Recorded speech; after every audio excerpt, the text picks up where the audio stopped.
Hi.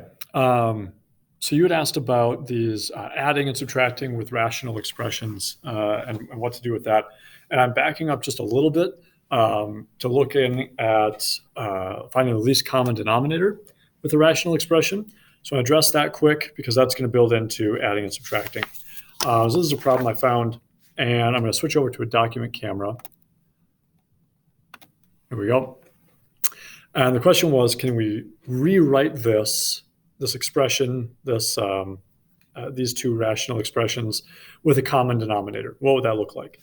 Remember that if you are adding, and this is going to be some scratch work over here, if you're adding fractions, so like 2/21 plus 3/14, if you're adding those two fractions together, we need to have common denominators. I'm not going to get into why right now. Just remember, you need to have common denominators. One way you can always get a common denominator is to multiply these two together. 21 times 14 will give you a common denominator, but it's not the smallest. It's not the least common multiple. With numbers, one way we could do this is instead of 21, I could rewrite 21 as 7 times 3. And I could rewrite 14 as 7 times 2. Now, if we look at these two denominators that we have here, they already have the 7 in common. It's the 3 and the 2 that are different. So I'm gonna put a times 2 here, because now I've got the 2 and I've got the 7. And on this side, on the right expression, I could put a times 3. Now they are all the same, 7 times 3 times 2, which is going to give me 42.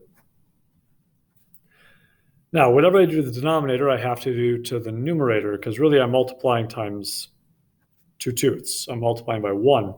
So that would be 4 42nds. And I did times 3, so really I'm doing times 3/3, 3/3. 3 times 3 is 9.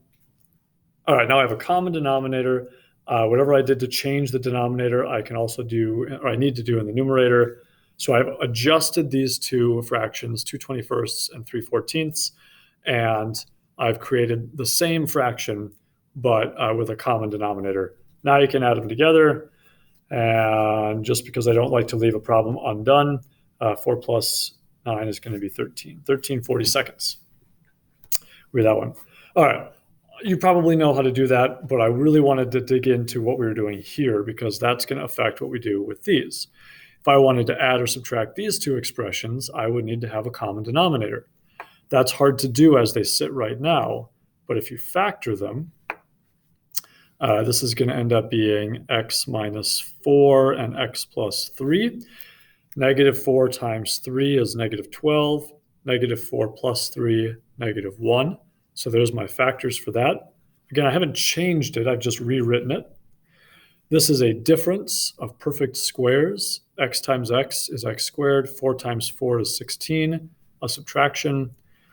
A difference of perfect squares is going to be x times x, x squared. 4 times 4, 16.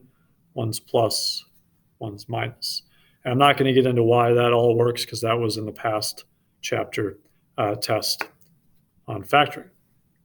Okay, now let's look at my two denominators. Kind of like when I split these up into their factors, I can look and say, well, they both have an x minus 4 already. They have that in common. The only thing they don't have in common is the x plus 3 and the x plus 4. So let's incorporate that. I'm going to try and change colors here for this part. We'll see if it looks okay. This one is missing the x plus 4. So I'm going to put the x plus 4 right there. Now it's got the x plus 4. It's got the x minus 4. They're in common. This one is missing the x plus 3. Now they're exactly the same, just like what I did over here. Whatever you do to the denominator, you got to do the numerator. So I'm going to multiply the top by the x plus 4. And I'm going to multiply the numerator here by the x plus 3. Okay, all this work. My final denominator then, I'm not going to expand all that out. It's going to be x plus 4, x minus 4, x plus 3. That's the denominator there. For the numerator, I can distribute fairly easily there. That's 2x plus 8. Again, this one, same thing, x plus 4, x minus 4, x plus 3, because they have a common denominator now. I can distribute that. Again, 1 times anything is just anything. There we have it. That's getting the common denominator.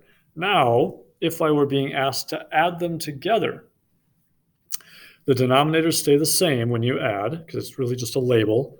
4 of these plus 9 of these equals 13 of these. Doesn't matter what these are. They could be jellyfish. 4 jellyfish plus 9 jellyfish equals 13 jellyfish. It could be whatever you want. Doesn't matter that these are a whole bunch of factored polynomials here. It's a thing. We have this many of this plus this many of this. As long as they're the same, they could be jellyfish. Doesn't matter. 2x plus 8 plus x plus 3. Again, I'm kind of ignoring the bottom for now. That'd be 3x, combining like terms, plus 11.